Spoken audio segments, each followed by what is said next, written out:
Hi everyone, welcome back to the pharma daily.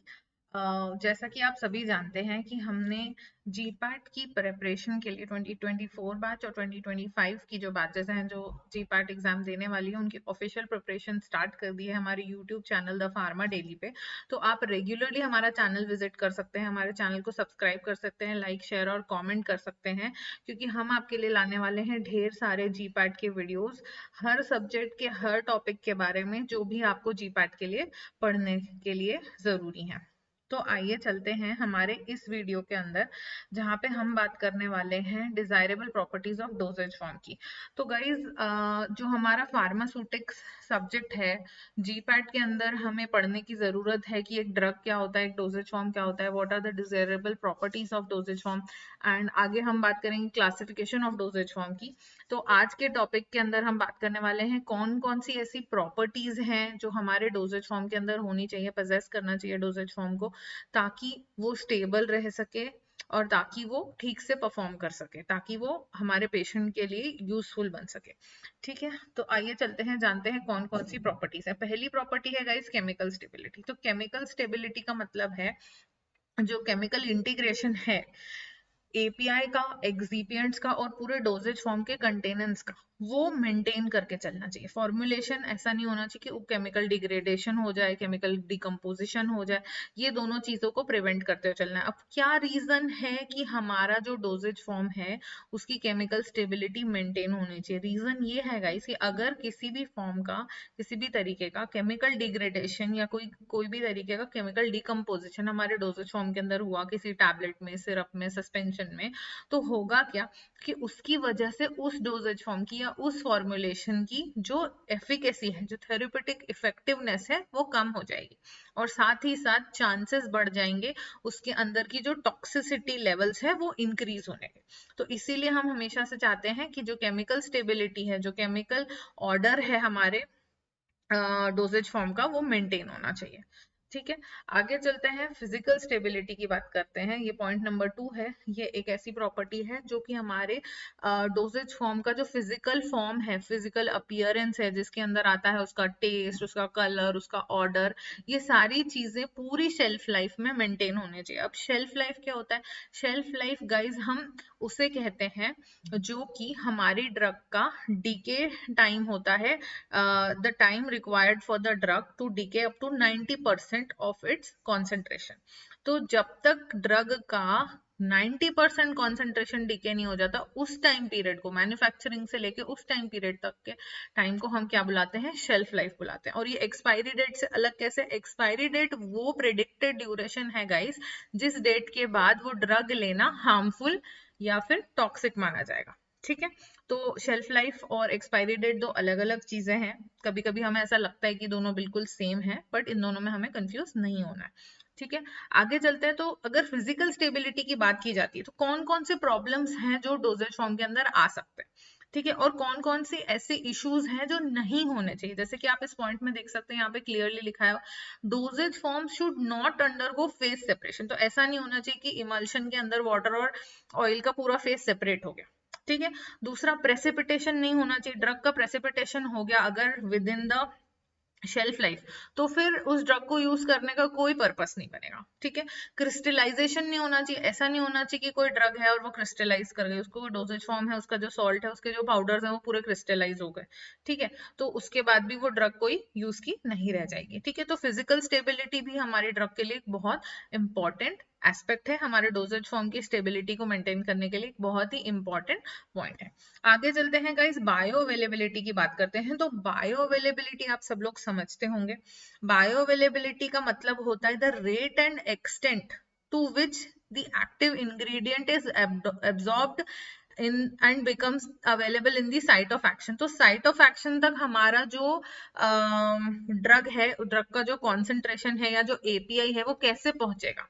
वो systemic circulation के through पहुंचेगा, right? तो वो amount, the maximum amount of drug concentration या the API concentration या the active ingredient concentration that is required to give maximum therapeutic effect is known as the bioavailability of the drug, right. तो site of action, जहां पर भी pen है या जहां पर भी हमें कोई भी थेरेप्यूटिक एक्शन चाहिए उस ड्रग का, उसे कंप्लीट करने के लिए जितना भी अमाउंट ऑफ ड्रग हमारी सिस्टमिक सर्कुलेशन के थ्रू उस साइट ऑफ एक्शन पे पहुंचना चाहिए, उसी को हम बायोअवेलेबिलिटी कहते हैं।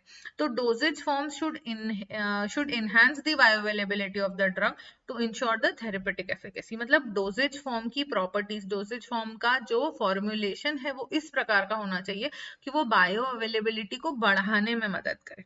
ठीक है, factors affecting bio availability include, पहला तो सॉल्युबिलिटी, यानी ड्रग की सॉल्युबिलिटी को बढ़ाए, जो डोजेज फॉर्म है वो, उसका डिसोल्यूशन रेट है उसे बढ़ाए। देन ड्रग की जो परमिएबिलिटी है, परमिएबिलिटी गाइस कहाँ पे काम आती है, जब साइट ऑफ एक्शन पे एग्जैक्टली उस टिश्यू या सेल में जहाँ पे हमें थेरेपेटिक एक्शन करवाना है ड्रग से, एक्टिव इंग्रेडिएंट से, वहां पर उस ड्रग की उस सेल की मेम्ब्रेन्स को क्रॉस करके जाने के लिए ड्रग को जो प्रॉपर्टी चाहिए होती है उसे हम परमिएबिलिटी कहते हैं। तो ऐसा डोजेज फॉर्म हो जिसकी मदद से परमिएबिलिटी इनहेंस हो, इंक्रीज हो। ठीक है, देन फर्स्ट पास मेटाबॉलिज्म जो है उसे भी बढ़ाए और उसे भी ईज करे, ऐसा डोजेज फॉर्म हमारा होना चाहिए। ठीक है, नेक्स्ट प्रॉपर्टी है गाइस यूनिफॉर्म ड्रग कंटेंट। तो जो डोजेज फॉर्म होता है उसके अंदर सबसे इंपॉर्टेंट पॉइंट ये होता है कि जो डोजेज फॉर्म हमने बनाया है उसके अंदर पूरे डोजेज फॉर्म के कॉन्सेंट्रेशन के अंदर जितना भी उसका साइज है, सपोज अगर वो लिक्विड है और अगर 25 ml का है, 10 ml का है, 50 ml का है, तो पूरे के पूरे 50 ml के अंदर सेम यूनिफॉर्मिटी से ड्रग का कंटेंट प्रेजेंट होना चाहिए। ठीक है, सिमिलरली अगर कोई सॉलिड डोजेज फॉर्म है ना, तो अगर हम टैबलेट की बात करें, जो अगर पूरी 50 mg की, 100 mg की, 200 mg की टैबलेट है, तो पूरे 200 mg के टैबलेट के अंदर हर कोने में, हर टैबलेट के हिस्से के अंदर यूनिफॉर्मिटी से ड्रग का कंटेंट प्रेजेंट होना चाहिए। ऐसा नहीं होना चाहिए कि सारे एक्सिपेंट एक साइड होगा, सारी सारी ड्रग एक साइड हो गई। That is not the demand of the dosage form. मतलब इस तरीके का डोजेज फॉर्म हमारे किसी काम का नहीं है, फार्मास्यूटिकली वो बिल्कुल भी किसी पर्पस का नहीं है। ठीक है, तो यूनिफॉर्मिटी ऑफ ड्रग कंटेंट बहुत इंपॉर्टेंट पॉइंट है। Then variability of drug content can lead to the underdosing और ओवरडोजिंग। तो गाइस अंडरडोज हो जाए किसी भी पेशेंट की बॉडी में, अंडरडोज का मतलब होता है कि जितना डोज जाना चाहिए था बॉडी के अंदर उतना नहीं पहुंच पाए, या फिर ओवरडोजिंग हो जाए। ओवरडोजिंग मतलब जितना डोज बॉडी को रिक्वायर्ड था उस पर्टिकुलर टैबलेट से या उस पर्टिकुलर कैप्सूल से, उससे ज्यादा डोज पहुंच जाना, which can lead to many kinds of adverse drug reactions, adverse events या फिर साइड इफेक्ट्स। ठीक है, तो ये दोनों चीजें नहीं होना चाहिए, ना अंडरडोज ना overdose, exactly optimum amount of dose he present होना चाहिए डोजेज फॉर्म के अंदर। ठीक है, नेक्स्ट प्रॉपर्टी आती है गाइस डिसोल्यूशन रेट। तो जो डोजेज फॉर्म होता है it should disintegrate and dissolve, ये दोनों चीजें उसके अंदर होनी चाहिए कि जो भी डोजेज फॉर्म है वो प्रॉपरली डिसइंटीग्रेट हो बॉडी में जाने के बाद, एडमिनिस्टर करने के बाद, और साथ ही साथ वो रेडीली डिसॉल्व हो जाए हमारे गैस्ट्रोइंटेस्टाइनल ट्रैक्ट के साथ। गैस्ट्रोइंटेस्टाइनल ट्रैक्ट के साथ जैसे ही वो डिसॉल्व होता है गाइस, तभी तो वो अपना जो ड्रग का रिलीज है वो स्टार्ट कर पाता है। और जैसे ही ड्रग रिलीज होना स्टार्ट करता है डोजेज फॉर्म के अंदर से, तभी वो हमारे सिस्टमिक सर्कुलेशन में, यानी हमारा जो ब्लड सिस्टमिक सर्कुलेशन सिस्टम है उसके अंदर जाके वो एसिमिलेट होने लगता है, राइट। तो faster dissolution generally leads to a quicker onset of action. तो ऑनसेट ऑफ एक्शन का मतलब आप जानते हैं, ऑनसेट ऑफ एक्शन उस ड्यूरेशन को बोलते हैं ड्रग को एडमिनिस्टर करने के बाद से लेके कितना टाइम लगा ड्रग को एक्शन देने में, कौन सा एक्शन, थेरेप्यूटिक एक्शन देने में, तो उसे बोलते हैं हम ऑनसेट ऑफ एक्शन। तो ड्रग जितनी जल्दी डिसॉल्व होगा उतनी जल्दी, उतना क्विकर उसका ऑनसेट ऑफ एक्शन होगा। ठीक है, तो इसीलिए डिसोल्यूशन रेट बहुत इंपॉर्टेंट फैक्टर होता है हमारे डोसेज फॉर्म डिजाइनिंग के अंदर। ठीक है, आगे चलते हैं गाइस। और हाँ, एक पॉइंट और, यहाँ पे जो फास्टर डिसोल्यूशन रेट है जो कि ऑनसेट ऑफ एक्शन को बढ़ा रहा है, ये सबसे ज्यादा काम कौन से टाइप के फॉर्मुलेशंस में आता है, जो इमीडिएट रिलीज फॉर्मुलेशंस होते हैं उनके लिए ये सबसे ज्यादा इंपॉर्टेंट फैक्टर होता है। जैसे कि आपने देखा होगा डिस्प्रिन के एड में, राइट, डिस्प्रिन के एड में वो हमें बताते हैं कि कुछ सेकंड्स के अंदर या कुछ मिनट्स के अंदर ये डिस्प्रिन पानी में घुलता है, डिसइंटीग्रेट होता है, और आप उसका जो वो लिक्विड पीते हो तो इमीडिएट एक्शन शो करता है वो, और आपका जो सर दर्द है वो इमीडिएटली गायब हो जाता है। तो इस तरीके के इमीडिएट रिलीज फॉर्मुलेशन जैसे डिस्प्रिन हो गया या फिर जैसे सैरिडॉन हो गया, आपने सुना होगा उसके एड में वो गाते हैं कि सिर्फ एक सैरिडॉन और सर दर्द से आराम। तो ये जो उनका मोटो है कि जितनी जल्दी हो सके वो पेशेंट की जो मिजरी है, पेशेंट का जो पेन है, उससे पेशेंट को क्विकली रिलीफ करा सके, उसके लिए इस तरीके के इमीडिएट रिलीज फॉर्मुलेशंस बनाए जाते हैं। और अगर ड्रग फास्ट डिसॉल्व होगा तभी वो उतनी जल्दी हमारा ऑनसेट ऑफ एक्शन को जनरेट करेगा और थेरेप्यूटिक एक्टिविटी या थेरेप्यूटिक एक्शन शो करेगा पेशेंट की बॉडी में। ओके, चलिए आगे चलते हैं। पैलेटेबिलिटी और पेशेंट एक्सेप्टेंस की बात करते हैं। तो गाइस, पैलेटेबिलिटी और पेशेंट एक्सेप्टेंस का मतलब होता है कि डोजेज फॉर्म को हमें इस तरीके से डिजाइन करना है, डोजेज फॉर्म को हमें ऐसा बनाना है कि पेशेंट जो है वो दवाई लेने से कतराए नहीं। ऐसा नहीं होना चाहिए कि पेशेंट दूर भागे दवाई लेने से, ठीक है, वो मुंह बनाए और वो ड्रग की स्मेल से परेशान हो, ड्रग के टेस्ट से परेशान हो, ठीक है, और पेशेंट का जो कंप्लायंस है वो मेंटेन हो सके। हमें डोजेज फॉर्म को इस तरीके से डिजाइन करना होता है। तो dosage form should be palatable and easy to administer. ऐसा नहीं होना चाहिए कि टैबलेट का साइज इतना बड़ा है कि उसे गल्प करने में या इंजेस्ट करने में पेशेंट को दिक्कत आ रही है, ठीक है, specially for paediatric and geriatric patients. तो पेडियाट्रिक पेशेंट्स कौन से होते हैं गाइस? पेडियाट्रिक पेशेंट्स उन्हें कहा जाता है जो कि अडोलेसेंट या अडल्ट एज से कम एज ग्रुप वाले होते हैं, यानी कि age group 12, 0 to age group 12 जो होता है, इस रेंज ऑफ एज ग्रुप को हम पीडियाट्रिक पेशेंट्स बुलाते हैं, यानी बच्चे या चिल्ड्रन, ठीक है। ये न्यूनेट और जो हमारे इन्फेंट्स होते हैं, टॉडलर्स होते हैं, ये सभी इसके अंदर पीडियाट्रिक ग्रुप ऑफ पॉपुलेशन के अंदर आ जाते हैं।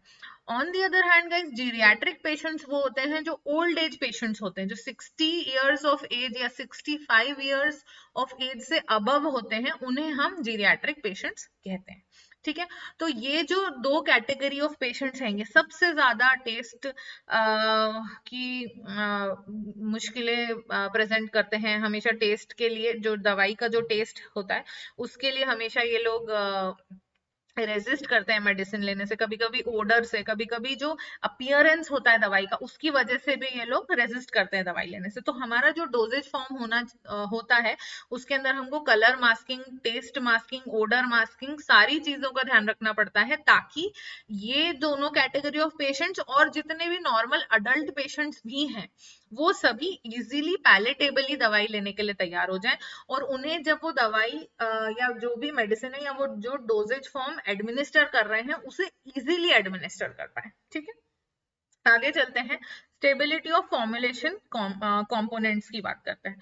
The excipients used in the dosage form should be stable and not react with the active ingredient. ये वही पॉइंट है गाइस, केमिकल स्टेबिलिटी से जुड़ा हुआ है ये point.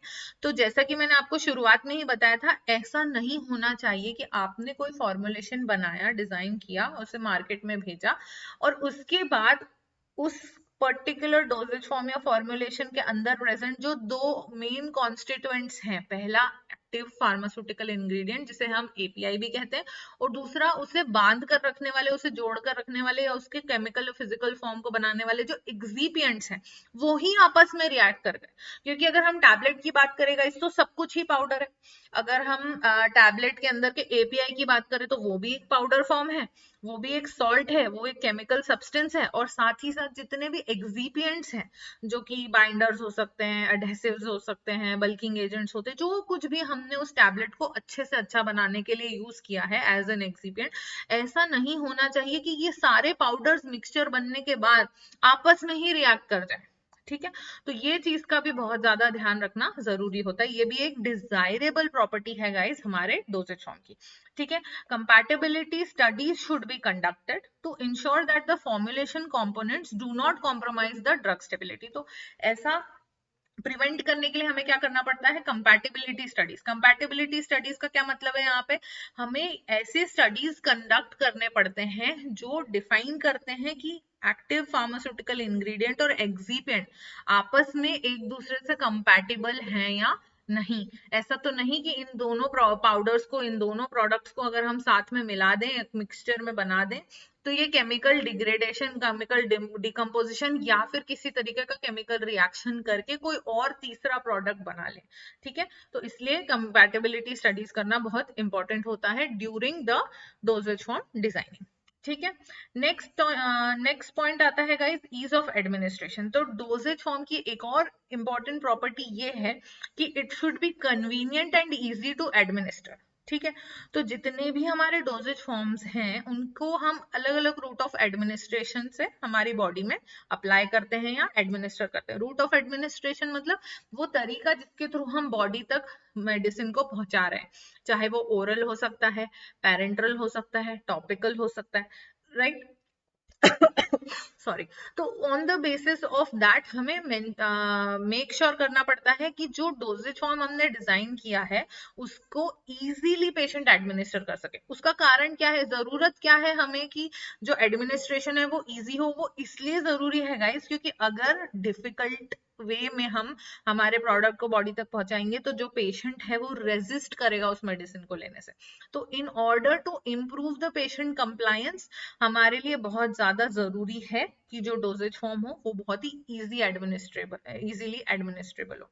Okay, now next point है गाइस डिजायरेबल प्रॉपर्टीज के अंदर एप्रोप्रिएट पैकेजिंग। तो डोजेज फॉर्म तो हमने बना लिया, सारी प्रॉपर्टीज जो अभी तक हमने डिस्कस करी है वो भी हमने प्रॉपरली फॉलो कर ली, सारी स्टडीज भी हमने मेंटेन कर ली। लेकिन अगर हमने हमारे डोसेज फॉर्म को प्रॉपरली पैकेजिंग प्रोवाइड नहीं करी तो चांसेस हैं उसके पॉल्यूट होने के, डिग्रेड होने के या खराब हो जाने के, ठीक है। तो it is very very important कि जो उसकी जो डोजेज फॉर्म की पैकेजिंग है उसे भी उतना ही इंपॉर्टेंस दिया जाए, ठीक है। Proper packaging is crucial to protect the dosage from different kinds of environmental factors जैसे लाइट, मॉइस्चर, ऑक्सीजन। आपने देखा होगा बहुत सारे फॉर्मुलेशंस के अंदर या कोई बॉटल्स होती हैं, जैसे हमारी सिरप की बॉटल्स होती हैं, आपने देखा होगा वो एम्बर कलर की होती हैं, ठीक है।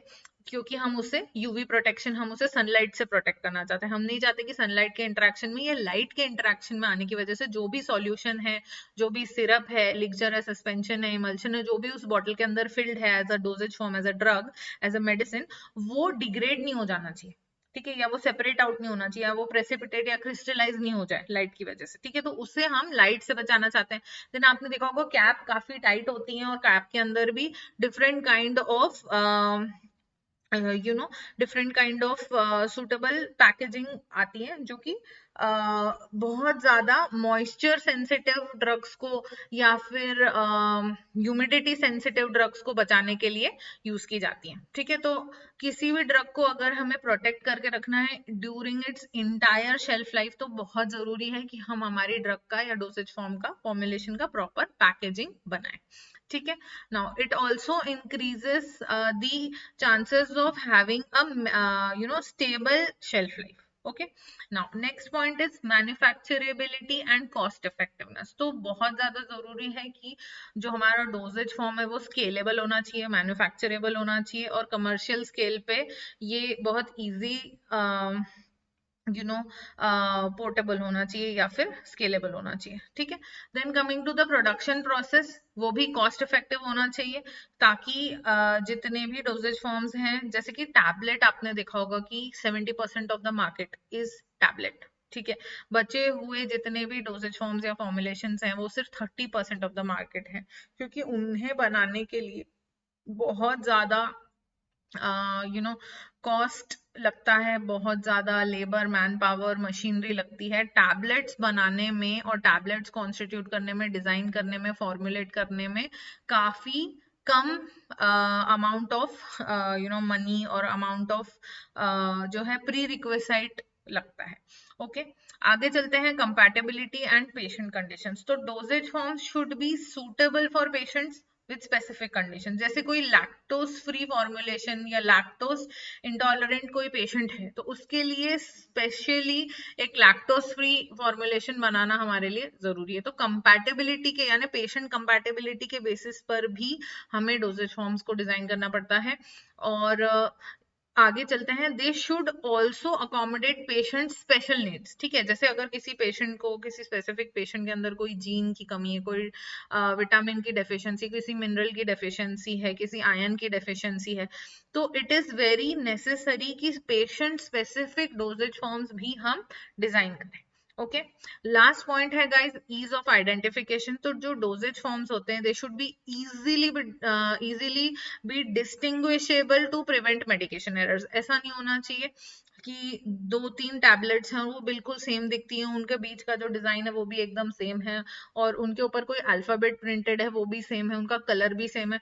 तो इसलिए बहुत इम्पॉर्टेंट होता है कि डिफरेंट कंपनीज जो होती हैं वो अपने प्रोडक्ट की अलग अलग taste masking, colour masking, odour masking करती हैं, साथ ही में उनके ऊपर कोई अल्फाबेट प्रिंट करती हैं, ताकि इजीली जो ड्रग्स हैं वो आपस में मिक्स नहीं हो जाए, इसीलिए आइडेंटिफाई कर सके हम और डिस्टिंग्विश कर सके हम between two tablets, between two formulations. Okay, और इसके लिए एक और चीज बहुत इंपॉर्टेंट होती है कि हम क्लियर लेबल जनरेट करें, क्लियर लेबल लगाएं हमारे प्रोडक्ट्स के ऊपर, और एक यूनिक मार्किंग दें हमारे प्रोडक्ट के ऊपर, जिससे कि हमें पता चल सके कि ये पर्टिकुलर प्रोडक्ट कौन सा फॉर्मुलेशन है, कौन से ड्रग का डोसेज फॉर्म है।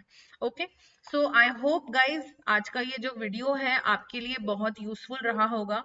आप हमारी वेबसाइट पर आकर इसे पढ़ सकते हैं, the desirable properties of dosage form. ये एक बहुत ही इंपॉर्टेंट टॉपिक है जीपैट पर्सपेक्टिव के थ्रू भी। और अगर आप एक बी फार्म स्टूडेंट हैं तो भी आप आकर हमारी वेबसाइट पर ये नोट्स पढ़ सकते हैं, ये न्यू नोट्स बिल्कुल फ्री अवेलेबल हैं।